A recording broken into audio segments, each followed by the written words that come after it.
It looks like just a family photo, until you discover the shocking truth about the youngest son. The afternoon light filtered through the tall windows of the Portland Historical Society's archive room, casting long shadows across rows of meticulously organized boxes. Emma Richardson carefully lifted the lid off a container marked Caldwell Family Collection, 1890-1920, her gloved hands moving with the practiced precision of someone who had spent 15 years restoring and cataloging historical photographs. Inside, beneath layers of tissue paper yellowed with age, lay a formal family portrait mounted on thick cardboard backing. The sepia tones had faded slightly, but the image remained remarkably clear. Emma gently placed it on the examination table under the LED light, adjusting her magnifying lamp to get a better view. The photograph showed a prosperous-looking family from the Edwardian era. A stern-faced man in a dark suit stood beside a woman in an elaborate high-necked dress with intricate lace detailing. 4 children were arranged in front of them: a teenage girl, 2 boys in their early teens, and a younger boy who appeared to be around 9 years old. Emma had seen thousands of portraits from this period. They all shared certain characteristics: rigid poses, solemn expressions, the slight blur that came from subjects having to remain perfectly still for long exposure times. This photograph had all those elements, yet something about it made her pause. She leaned closer, her trained eye scanning the details. The father's hand rested heavily on the shoulder of one of the middle boys. The mother's fingers clutched a handkerchief. The teenage girl's eyes seemed wider than normal, almost startled. But it was the youngest boy who truly caught Emma's attention. His eyes were open, in post-mortem photography, and Emma had cataloged enough of them to recognize the signs. The deceased were often positioned with their eyes closed to create the illusion of peaceful sleep. But this child's eyes were genuinely open, staring directly at the camera with an unsettling clarity. Emma reached for the documentation card attached to the photograph's protective sleeve. Her breath caught as she read the faded handwriting. Caldwell Family Memorial Portrait, taken September 14, 1907. Commemorating Thomas Caldwell, aged 9, deceased September 12, 1907. Emma spent the next 3 hours scanning the photograph at the highest resolution the equipment allowed. As the digital file loaded onto her computer screen, she zoomed in, section by section, examining every inch of the image with forensic attention. The technology revealed details invisible to the naked eye: the weave of the fabric in their clothing, the grain of the wooden chair where Thomas sat, the texture of the wallpaper behind them, and yes, definitively, unmistakably, Thomas Caldwell's eyes were open. Not just open, but focused. His pupils were clearly visible, centered and sharp, directed straight at the camera lens. Emma pulled up her reference library of post-mortem photography from the Victorian and Edwardian eras. She had documented over 300 such images in her career. The practices were well established. Families would position their deceased loved ones to look as lifelike as possible. Photographers developed specific techniques to create the illusion of peaceful rest. But never had she seen a post-mortem portrait where the subject's eyes were genuinely open with such clarity and focus. She examined Thomas more closely. He wore a dark wool suit with a crisp white shirt and a small bow tie. His hands rested in his lap, fingers loosely interlaced. Everything appeared normal except for those eyes. And then she noticed something else. Emma zoomed in on Thomas's neck, just above his collar. There, barely visible against his pale skin, were faint discolorations. She adjusted the contrast and brightness settings, enhancing the image. The marks became clearer. Thin, dark lines that wrapped partially around his throat, bruising. Her pulse quickened. She moved her examination to his face. His lips held a slightly unusual color. Not the natural pink of life, but not the typical pallor of death either. There was a faint blue-gray tinge to them, more pronounced at the edges. Emma sat back in her chair. Typhoid fever didn't cause neck bruising. It didn't typically cause cyanotic discoloration of the lips. She turned her attention to the other family members. The father stood perfectly straight with an expression of stern composure. Too composed for a man who had just lost his youngest child. The mother's face was streaked with tears, yet her body language spoke of tension rather than sorrow. The 3 surviving children told their own story. Margaret's eyes were enormous, pupils dilated. William stared with his mouth pressed into a tight line. John had his hands clenched into fists, knuckles white. These were not the expressions of a family mourning a child lost to illness. Emma pulled out the archival box again, searching for additional documentation about the Caldwell family. Inside were several other items: property deeds, business correspondence, newspaper clippings, and a small leather journal with EC embossed on the cover, Elizabeth Caldwell's diary. The entries were sporadic, covering the years 1905 to 1909. Emma flipped through the pages, looking for anything dated around September 1907. There, an entry from September 10th, 2 days before Thomas's supposed death. The children are restless, Thomas especially. He asks too many questions about Richard's business affairs. I have told him repeatedly that such matters are not for children to concern themselves with, but he persists. Richard grows impatient with him. I fear what his anger might bring. Emma's stomach tightened. She turned the page. September 11th, 1907. Thomas came to me tonight after supper crying. He said he heard Richard shouting at the foreman again. He said he saw something he shouldn't have seen in Richard's study. He wouldn't tell me what. He only said, "Papa is hurting people, Mama. I saw the papers." I held him and told him he must have been mistaken, but he insisted. He said he was going to tell Sheriff Morrison. I begged him not to. God help me, I begged my own child to remain silent. The next entry was dated September 13th, the day after Thomas's death. He is gone. My baby is gone. The doctor wrote typhoid fever. Richard insisted on the photographer coming immediately. He said we must have a memorial portrait before the burial tomorrow. Margaret won't stop crying. The boys won't speak at all. I cannot write what I know. I cannot. May God forgive me for my cowardice. Emma's hands shook as she set the journal down. She photographed each relevant page, her historian's mind already cataloging evidence even as her heart raced with the implications. She turned to the newspaper clippings in the box. Most were business notices about Richard Caldwell's lumber mill. Then she found the obituary. Thomas Andrew Caldwell, beloved son of Mr. and Mrs. Richard Caldwell, passed suddenly on September 12, 1907. The boy succumbed to a brief but severe illness. A brief but severe illness, not the prolonged fever that typhoid typically caused. Emma made a note of the attending physician's name, Dr. Harold Morrison. She needed to know what Thomas had discovered in his father's study. The next morning, Emma drove to the Oregon State Archives in Salem. If Richard Caldwell's lumber business had been as substantial as the historical records suggested, there would be documentation, business licenses, tax records, possibly even labor complaints. The archivist helped her navigate the industrial records section. Within an hour, she had pulled files related to the Caldwell Timber Company spanning 1895 to 1915. The business had been profitable, exceptionally so. Richard Caldwell had owned 3 sawmills and employed over 200 men at his operations peak. But as Emma dug deeper into the records, a disturbing pattern emerged. Labor complaints filled folder after folder. Immigrant workers, primarily from Finland, Sweden, and China, had filed grievances about unpaid wages, dangerous working conditions, and unexplained deductions from their pay. Most complaints dated from 1905 to 1908. Most had been dismissed or never investigated. Emma found employment contracts written in English, signed by workers who likely couldn't read the language. The terms were exploitative: 12-hour days, payment in company scrip rather than cash, clauses that essentially trapped workers in debt to Caldwell's company store.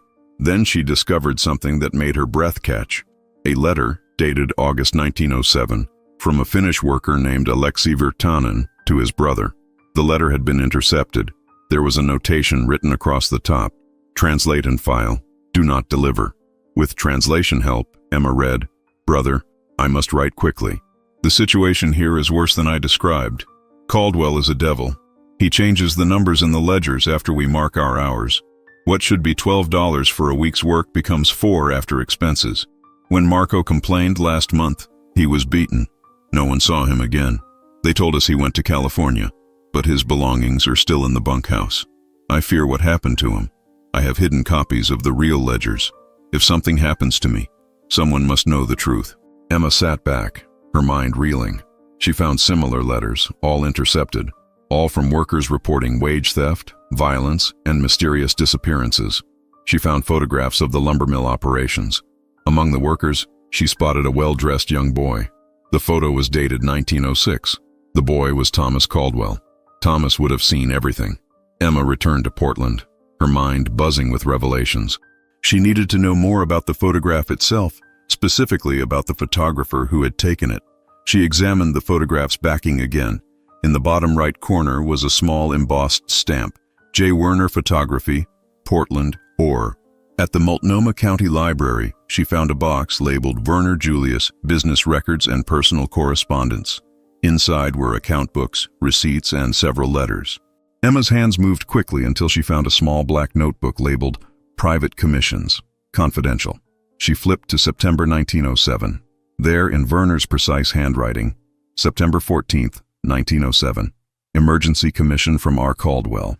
Memorial portrait of deceased child at residence. Unusual circumstances. Family insisted on immediate session despite body's condition. Paid triple standard rate plus additional $50 for discretion. Advised multiple times that subject was not properly prepared for photography. Mrs. Caldwell became hysterical. Eldest daughter appeared terrified. Subject's eyes would not remain closed. Rigor mortis incomplete. Mr. Caldwell insisted we proceed regardless. Required 3 attempts. First plate showed subject appeared to move slightly. Second plate blurred due to Mrs. Caldwell's collapse. Third plate achieved. Left residence immediately. Will not accept future commissions from this family. Something profoundly wrong in that house. Emma's pulse pounded. The photographer had noted that Thomas's eyes wouldn't stay closed, that rigor mortis was incomplete. But if Thomas had died on September 12th and the photograph was taken on September 14th, his body should have been past rigor mortis entirely, unless he hadn't been dead for as long as they claimed. Several entries later, she found September 20th, 1907, visited by Deputy J. Morrison, inquiring about Caldwell portrait session. He examined the rejected plates and asked to purchase them. I refused. He urged me to destroy them, suggesting it would be better for all involved. I felt threatened. After he left, I placed the rejected plates in my safety deposit box. If anything should happen to me, my brother Henry has instructions. Emma needed to find those plates. Emma traced Julius Werner's estate records. He had died in 1924. His personal effects transferred to his brother Henry in Seattle. Henry had died in 1941, and his estate had been settled by his only son, Robert Werner. Robert Werner, now 93 years old, was still alive. He lived in an assisted living facility in Olympia, Washington. Emma made the call. Within an hour, her phone rang. "This is Robert Werner. You asked about my Uncle Julius's photography materials. That's a conversation I've been waiting to have for over 30 years. When can you drive to Olympia?" Emma drove north the next morning. Robert Werner waited for her in a private sitting room, a tall man with white hair and penetrating blue eyes. On the table before him sat a wooden box, dark with age and secured with a small brass lock. "My Uncle Julius never spoke directly about this photograph," Robert began, "but my father told me the story before he died. Julius believed he had witnessed evidence of a murder. He was afraid to go to the authorities because the man involved had power, so he kept the evidence hidden." He unlocked the box. Inside, wrapped in black cloth, were 2 glass photographic plates. Robert carefully lifted the first one to the window light. Emma's breath caught. The plate showed the same scene, but everything was wrong. Thomas's head was tilted at an unnatural angle, his neck visibly compressed. His eyes were not just open but bulging slightly. His lips were pulled back from his teeth, and his hands were not peacefully folded but appeared to be grasping at his collar, fingers curled in what looked like a desperate attempt to pull something away. "My God," Emma whispered. Robert set down the first plate and lifted the second. This one was blurred, but even through the blur, Emma could see Mrs. Caldwell collapsed on the floor beside Thomas's chair and Margaret with her face buried in her hands. The third plate, the one they kept, was only achieved after the family physically forced the boy's body into a more acceptable position. Robert said quietly, "They had to hold Thomas's eyes open with their fingers because they kept trying to close." Robert handed Emma a yellowed envelope. Inside was a 3-page letter in Julius Werner's handwriting, dated 1922. "I have carried the weight of this knowledge for 15 years. That child was murdered. Of this, I have no doubt." The marks on his neck, visible before powder was applied, were consistent with strangulation. His eyes remained open because he had not been dead long enough for the muscles to relax fully. The family's terror was palpable. They were not grieving. They were terrified of the man standing behind them. I believe Richard Caldwell killed his own son, and I believe the entire family knew it and was forced to participate in concealing the crime. When I attempted to report my suspicions to Detective Patrick O'Brien, he agreed to investigate. 3 days later, he was transferred to Eastern Oregon. I received an unsigned note telling me that photographers who minded their own business lived longer than those who didn't. I have kept these plates as evidence, hoping that someday, when it is safe to do so, justice might be served. If you are reading this, I am likely dead. Please, whoever you are, do not let that child's death remain hidden. Tell his story. Let the truth be known. Emma's hands shook as she lowered the letter. I need to take this to the authorities. Robert nodded slowly. You understand that everyone involved is long dead, but the truth still matters. Thomas Caldwell deserves to have his story told, Emma insisted. The workers who suffered under Richard Caldwell's brutality deserve to be remembered. Then take it all, Robert said, pushing the box toward her. My uncle waited 70 years for someone to ask the right questions. I'm 93 years old, Miss Richardson. I won't live long enough to see this through myself, but you will. Tell Thomas's story. Emma drove back to Portland with the wooden box secured in her trunk, determined to find the final piece, concrete proof of what Thomas had discovered. Back at the Historical Society, Emma requested every remaining box related to the Caldwell family. Among materials she hadn't previously examined was a leather portfolio marked Business Correspondence Personal. Inside were letters spanning Richard Caldwell's career. Emma worked through them systematically, looking for anything from late summer 1907. Then, filed between 2 letters about timber prices, she found a folded piece of paper that didn't match the others. It was smaller, torn along one edge, written in a child's careful handwriting. Papa, I went to your study to find my arithmetic book and I saw the green ledger on your desk. It was open. I saw the names and the numbers. Mr. Vertinen worked 84 hours, but you only paid him for 40. Mr. Chen worked 72 hours, but you only paid him for 35. There were lots more names. Then I found the other papers in your drawer when I was looking for a pencil. The letters from the workers that you never sent. Papa, why are you keeping their letters? Why are you not paying them what they earned? Mrs. Henderson at church says lying and stealing are sins. I don't understand. I'm scared to ask you because you get so angry lately. But I think what you are doing is wrong. I think you should pay the men what they earned and give them their letters. If you don't, I will have to tell Sheriff Morrison because that is the right thing to do. I'm sorry, Papa. I love you, but this is wrong. Thomas. Emma's eyes filled with tears. A 9-year-old boy trying to navigate between love for his father and his sense of right and wrong. A child who had decided that justice mattered more than fear. A child who had signed his own death warrant with his courage. She continued searching. Near the bottom of the portfolio, she found Richard Caldwell's response, a note that appeared to be a draft, revealing his thoughts. The boy is a problem. He threatens to go to Morrison. Still, the boy is persistent. He speaks of doing what's right, as if right and wrong are simple matters. If he goes to the church, questions will be asked. I cannot afford investigation. The boy must be silenced. An illness, something swift and beyond question. Elizabeth will weep, but she will obey. She always does. The note was dated September 11, 1907, the day before Thomas's death. Premeditated murder, written in the killer's own hand. Emma contacted Dr. Sarah Chen, a forensic pathologist at Oregon Health and Science University, who specialized in historical cases. Dr. Chen agreed to examine all the photographic evidence and documentation Emma had gathered. 2 days later, they met in Dr. Chen's office. The pathologist had printed large-scale copies of the photographic plates and examined them with modern forensic techniques. Based on these images and the historical context you've provided, Dr. Chen began, I can offer a professional opinion. The cyanosis, the blue discoloration of the lips, combined with the visible hemorrhaging in the sclera of the eyes visible in this enhanced image, and the linear contusions on the neck, are all consistent with asphyxiation, specifically manual strangulation or smothering. The positioning of the hands in this rejected plate, attempting to grasp at the throat, suggests the victim was conscious during at least part of the attack. Emma felt sick. How long would it have taken? Manual strangulation typically takes 3 to 5 minutes for unconsciousness and another several minutes for death. It would have been terrifying for the child. Dr. Chen's voice was heavy with barely masking emotion. The fact that his eyes were still open and resistant to closing during the photography session suggests death occurred relatively recently before the photograph, perhaps 12 to 24 hours. not the 2 days claimed in the official record. So he was killed on the 13th or 14th, not the 12th, Emma said. That would be consistent with the physical evidence.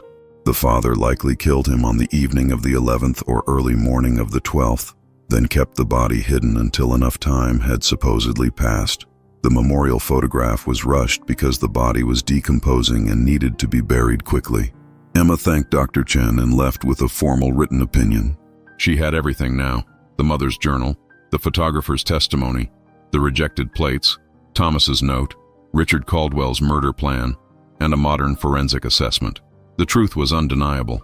Thomas Caldwell had been murdered by his own father for threatening to expose systematic exploitation and abuse of immigrant workers. Emma spent the next 2 months compiling a comprehensive report documenting Thomas Caldwell's murder and the exploitation of workers at Caldwell Timber Company. She included the mother's journal entries, the photographer's notes and rejected plates, Thomas's note to his father, Richard Caldwell's written plan, intercepted letters from workers, and Dr. Chen's forensic analysis.